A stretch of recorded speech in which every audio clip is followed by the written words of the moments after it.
everyone, welcome back to episode 2 with Napa Valley Vegan. My name is Tonia Brow. I am the founder and blogger-in-chief for Napa Valley Vegan. Those of you streaming live online, please click the join camera now and you will be able to go live with us, ask questions, make comments, and we'll be able to see you as well. So please go interactive. I've got some great guests today. Joining me here in the studio are Monica and David Stevens. Hello. Hello. They are the owners of 750 Wines in St. Helena, and they also are the founders of Jameson Rescue Ranch. And then joining us remotely is Matt Dominguez. He is the Public Policy Manager for Farm Animal Protection for the Humane Society of the United States. Matt, thanks so much for joining us. It's my pleasure. Thank you for having me. Absolutely. I'm going to start out with Monica. My first question for you is, why don't you explain to us what Jameson Rescue Ranch is and what your inspiration was to start the Rescue Ranch? Thanks, Tanya. Jameson Rescue Ranch is a no-kill animal rescue and sanctuary for domestic animals of all shapes and sizes, from horses down to the size of chickens. David and I came up with this idea in theory probably about 2 or 3 years ago, and have worked this year joining like-minded folks in the Valley to bring our mission forward of a no-kill rescue and sanctuary that will be in Napa Valley and will cater to animals in need throughout the Valley. While we look for our ranch, we are actually rescuing and fostering and adopting out animals as we speak. Great. So at this point then, what is the progress with the ranch? Do you have property yet? What is the plan for that? That's the question of the day. So we had a really great fundraiser a month ago, and we raised quite a bit of awareness of our mission. And with that came the impetus to more even strongly find the ranch. So we've located a couple of properties, and we're negotiating terms right now for those properties. That's great news. Great to hear it. The sooner the better. We can't wait. Yes. Yeah. So this is really something very unique to Napa Valley, the sanctuary. It absolutely is. The rescue sanctuary combination. There's a couple of sanctuaries in the valley. Mm-hmm. There's one We Care cat sanctuary, and then there's a horse sanctuary. But there's not the totality of all domestic animals under one roof. Right. Both rescue for those that we can rehome and sanctuary for those that need to stay. So this will be the first of its concept, and it's cage-free. Oh, great! Yeah, great. So all the animals will be able to roam loosely instead of looking a bit terrified in cages if they're trying to be adopted. Right. Oh, that's great. Well, I know I had read a story about how Jameson Rescue Ranch got its name. Why don't you share that with the viewers as well? So when I lived in Chicago, I rescued a then 7-year-old Great Pyrenees from a very bad situation, and had him to the age of 14, brought him out to Napa Valley with me. And so Jameson, this noble spirit who was broken, we nursed him back with good nutrition, a lot of love and encouragement, and he came to be, to me, really the model for what can happen when a rescue animal is rehomed properly. So he was the impetus for the ranch. Oh, that's name. Beautiful. What a great story. Thank you. Love it. I love it. Well, Matt, I've got a couple questions for you as well, Matt. Why don't you share with us what Humane Society of the United States is, and what is your role with the HSUS? Well, Tanya, thank you so much for having me on, and congratulations on your second show. It's quite wonderful. So I work in the Farm Animal Protection Campaign, and for folks that don't know about the Humane Society, we're the largest animal welfare organization in the country with nearly 11 million members. And we work on issues from dogs and cats to wildlife, but of course we also include farm animals, the pigs and chickens and cows. And in my department, what I work on is legislation. And so while the rescuing is incredibly important in the sheltering, one of the things that we need to ensure is that we have policy in place that stops the systemic abuse of animals. And there are no group of animals that are suffering more on this planet than farm animals. For your guests who don't know, that 9 billion animals each year in the United States are slaughtered. That's more animals will cross the slaughter plant floors than there are people on this planet each year just for consumption. And so what we do is we work to ensure to eliminate the suffering for those animals. That's wonderful. That's got to be a lot of hard work for you. So how specifically do you, what role do you play in making these changes? So on the policy front, which is what I work on, we enact legislation that bans the cruelest factory farming practices, whether it's the intensive confinement of mother pigs in gestation crates, which are the tiny cages that confine them for nearly their entire life, where they're immobilized and can't even turn around, or barren battery cages where egg-laying hens are confined in wire cages where they can't even spread their wings. Veal crates, and of course the horrible practice of dairy cow tail docking, where the dairy industry unnecessarily and for no real reason at all cuts off the tail of dairy cows without any painkillers.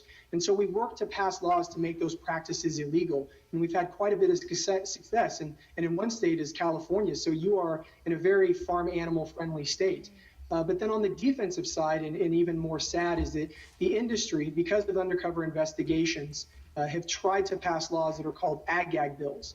They're anti-whistleblower, that they try to criminalize the very act of doing undercover investigations.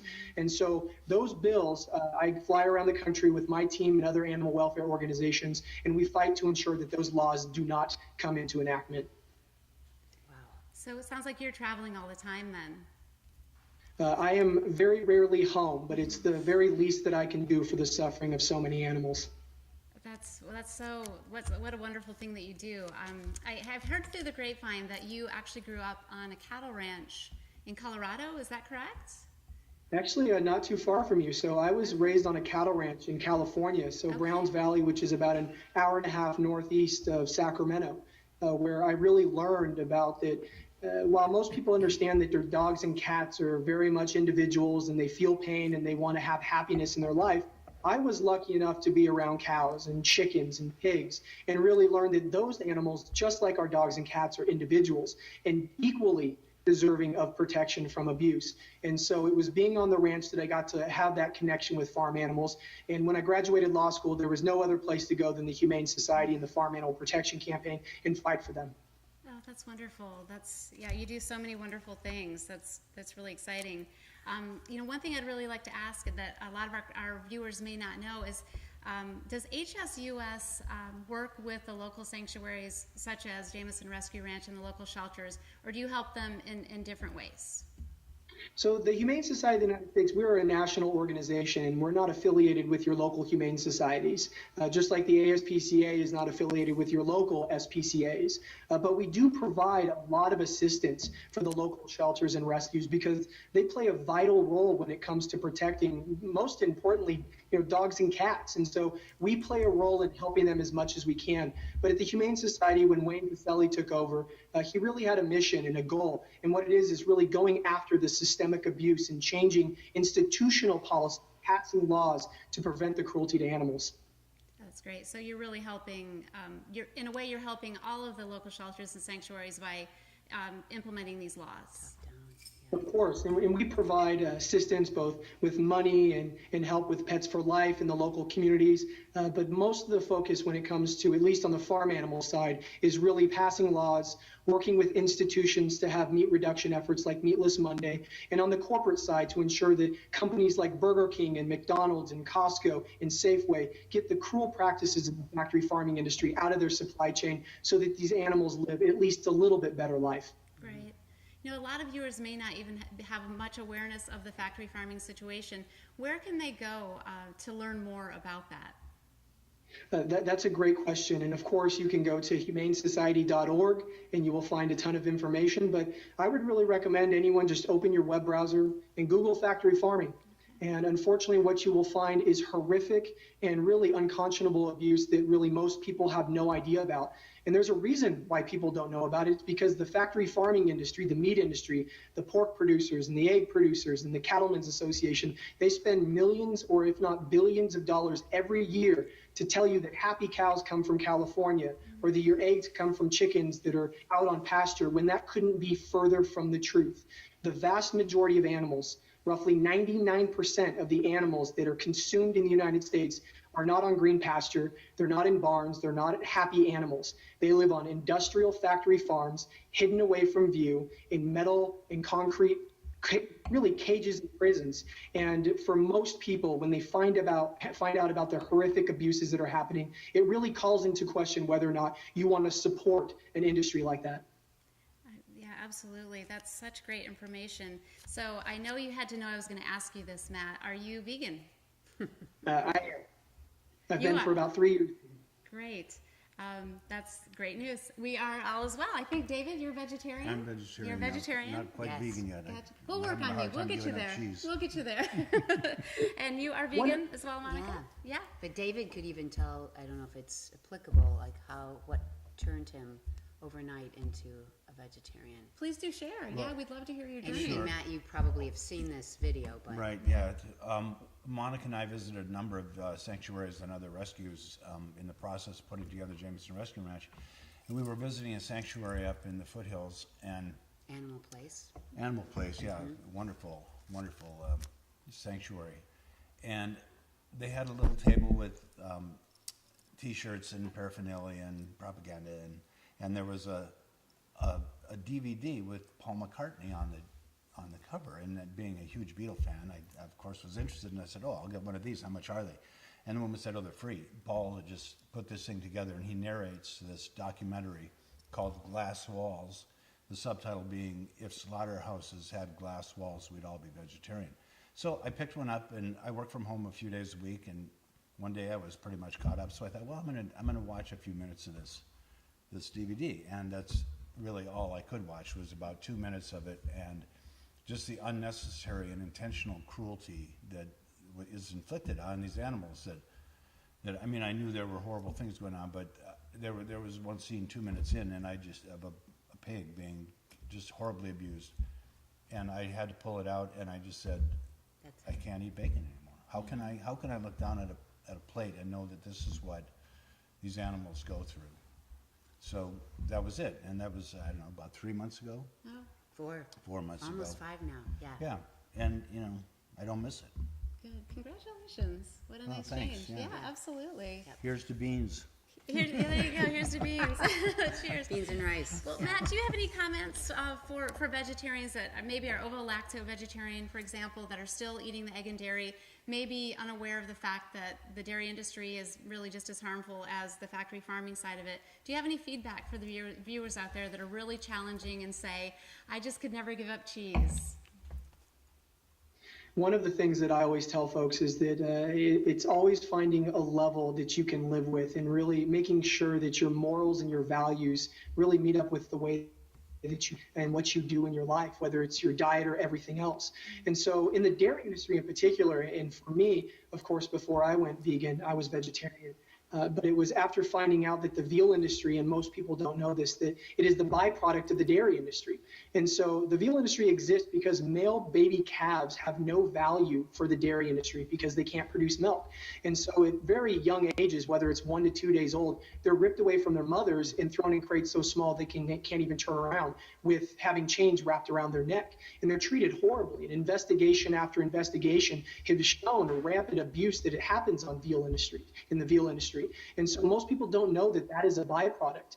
But in the dairy industry itself, they've been rocked by Mercy for Animals recently in the last couple of years with investigations showing horrific abuse. And so in the state of Idaho, there was an investigation in 2012 that led to criminal charges being levied against 3 employees where workers were not only physically abusing cows, but they were sexually abusing cows. And the industry, not 2 years later, fought to make undercover investigations illegal in the state. They didn't work to reform their industry. They didn't work to ensure that people that abused animals would reach higher prosecutions or go to jail or have penalties levied against them that were really should be equal to the crime that happens.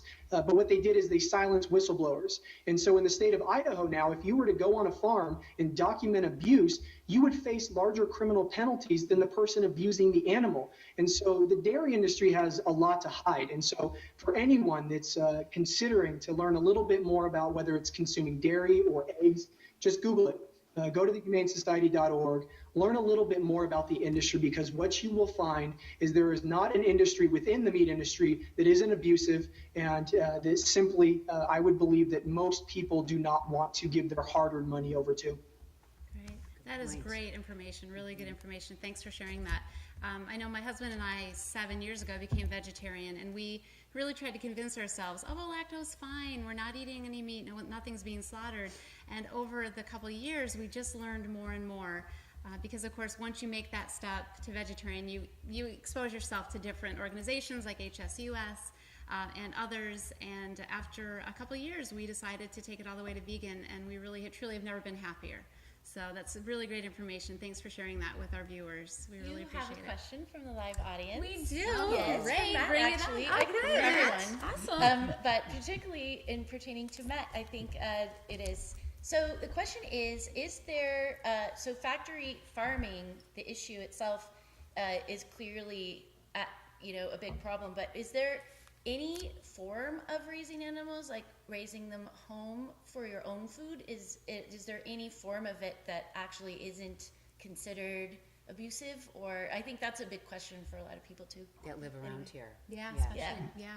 I think that's a very big question. And for us at the Humane Society of the United States, we do work with farmers. We work with family farmers, just like my family's cattle ranch in California, to ensure that if folks are going to consume animal products, that they come from really the best place that they possibly can. And what we do in the Farm Animal Protection Campaign is we don't really talk about reducing completely or going vegan or vegetarian. What we talk about is eliminating suffering. And we encourage everyone to do just as much as they possibly can, whether it be meatless Mondays or being vegetarian or vegan or being vegan before 6, like Mark Bittman has recommended in his articles. And so what we ask folks to really look at their food. And one thing I tell folks is to self-verify. Take a look at the producers that you are buying from and to try to learn what they're doing. And is it something that you're okay with? And if you can't, then really should you be giving your hard-earned money to them? Or in the case, if they don't allow you on their farm or they won't tell you what they're doing or what practices, then chances are you wouldn't be okay with the very things happening to those animals. And so for us, it's about eliminating suffering as much as you can and really just doing the best that you can to help animals. Oh, that's great. That's something that anyone can do. We can all do the best that we absolutely can. And we can all decide to vote with our wallet and decide where we're going to actually spend our money. So that's great information. Yeah. Yeah.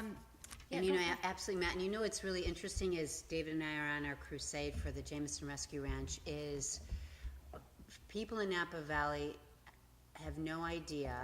I think because they treat their own pets and animals very well, they have no idea there's abuse going on at farm animals. Everyone's always surprised.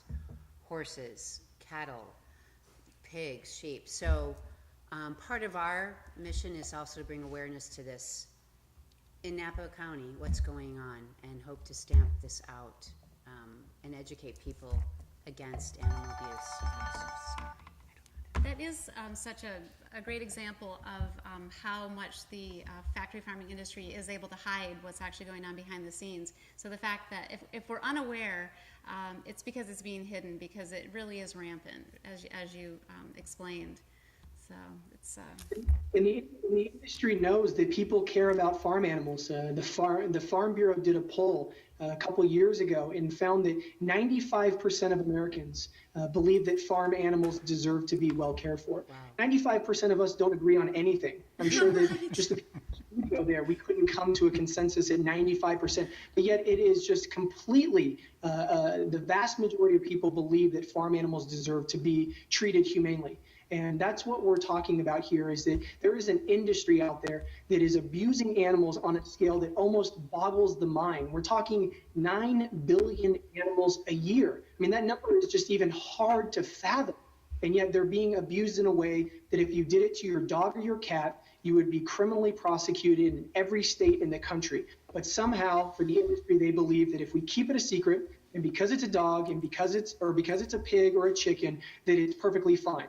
And we know the answer to that. It's not fine. And that's what we're doing at the Humane Society of the United States, is we're shining a very bright light on the incredibly dark world of factory farming.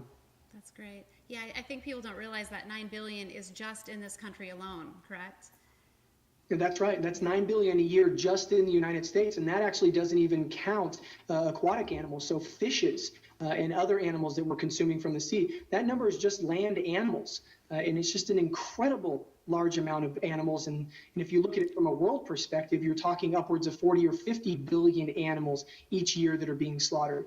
It's a terrible number. It continues to grow every single year. And each of us have a responsibility to these animals that we are consuming or that we're paying to have, unfortunately, abused on a mass scale.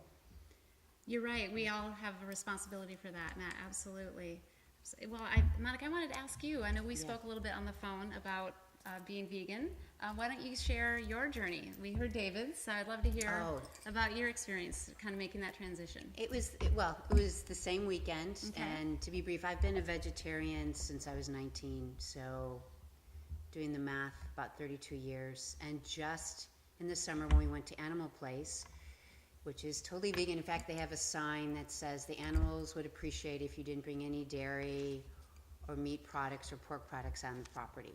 And they are all about saving, sanctuarying farmed animals. So we sat there for a couple of the speeches, and it came to my mind that, I was being a little untruthful to myself, and that while I was a vegan in spirit, I needed to practice and go the full way. And so I did that weekend. It was June 7th. And it's not a big transition when you've been a vegetarian as long as I have.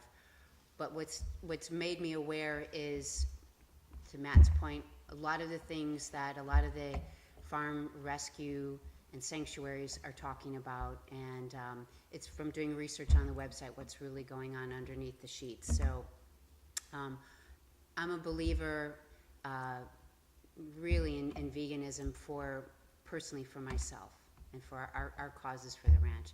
We're saving animals, I say all the time, we're not killing them. So That's great. Good Thank for you. you. Yeah, absolutely. Thank you. Well, one thing I also wanted to mention real quick is you guys own 750 Wines.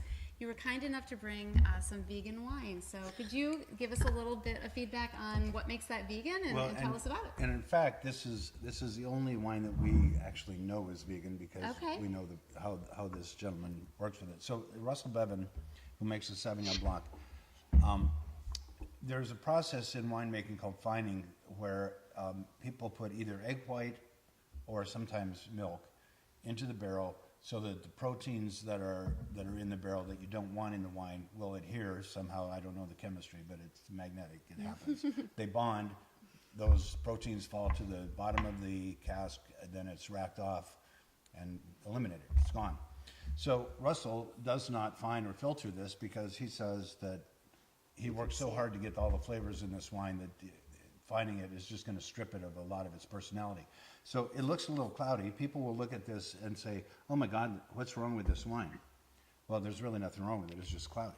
There are protein, I don't know what those proteins are. There are things in here that most people don't want in their wine. But Russell doesn't care. And But it is delicious. It is absolutely fantastic. delicious. Yeah, I think it's just simple things like dead yeast cells, maybe pieces of the grape, the grape skins, things like that. So it's delicious anyway, right? Right. Yeah. I mean, it can be perfectly organic as it is, but then when it's mined, it just eliminates some of the things that may look unpleasant. But Right, actually, aesthetically, exactly. Really not. Well, it is absolutely delicious. And Matt, we wish you could be joining us for a glass of this wine because it really is wonderful. No doubt. One more fun, just quick vegetarian story. So we had this beautiful event for the animals a month ago, and our committee decided that the menu was going to be all vegetarian. We had it. No one actually who attended, 300 people, knew it was vegetarian. No one missed the meat products. It was spectacular. And maybe next year we'll move to the next level, but it was a big score for vegetarianism. That's great. Well, why don't you tell us a little bit about the Winepalooza? That was Winepalooza 2014? 2014. Okay, tell us about it, please. It was specifically to raise money and awareness for the Jameson Rescue Ranch. We had 300 people there, 50 spectacular vintners. The vintners are the backbone of the Jameson Rescue Ranch, because without the vintners in this valley and all the charm and power they possess, I don't think this Jameson Rescue Ranch would move forward, because it's their, it's their power in this valley and making this valley stand out around the United States for what it is that's going to make the Jameson Rescue Ranch successful. But we've set the date for next year, July 18th. Another spectacular show, but it is for the animals, raising money for the animals. Great. We'll look forward to that, July 18th. Put that in your calendar. Yeah. So I wanted to thank everyone for joining me tonight. It's been a wonderful experience. Matt, thank you so much for all of just the great information you were able to provide with us. Would you let us know, as we're wrapping things up, how can we help HSUS, or how can we be more involved with the Humane Society of the United States? That's a great question, and I would encourage folks to not only help the Humane Society of the United States, but also to really just help animals in any way that you possibly can, whether that's to financially support the organization, to change practices in your diet, go to lobby days at your Capitol, contact your legislators and ask them to vote in favor of animal protection bills. Just do what you can, because I know that every person who's watching this tonight or will watch it when it's recorded cares about their dogs and cats. And my message to them would be, please extend that circle of compassion that you have for that dog and cat that's on their lap now or next to you, that you love with all of your heart. Expand that out to the chickens and to the pigs and the cows, because those animals have love in their heart and they feel pain just as much as your beloved pets. And so it really is a matter of extending that circle of compassion and showing love to those animals that we at the Humane Society ask everyone to do. And so I want to thank you for having me on and really hope that folks get more involved to be a voice for the voiceless. Thank you so much, Matt. We really appreciate all your time. Thank you, Matt. And Monica, what can we do locally to help out Jameson Rescue Ranch? Well, right now while we're looking for the ranch, but we will always need fosters. So anyone interested in fostering any domestic animal, whether it be chickens or horses or cows, dogs and cats, if they would please contact me. We are building our coalition of volunteers and our foster parents, and we've already had calls for farm animals and dogs and cats. So we're doing our work, and we do it with relish, because we know one life saved is very important every day. Very nice. Thank you. Thank you, Monica. Thank you, David, for joining me Thank you. today. Thank it was you, really wonderful to Tonia. meet you both and hear about Jameson Likewise. Rescue Ranch. Thank you. Likewise. Absolutely. And thank you for the wine. And thank you again, Matt, for joining us. It really was a pleasure to meet you. So thank you to all the viewers for watching us tonight. I hope they'll be willing to join Napa Valley Vegan for episode 3. We'll see you soon. Take care.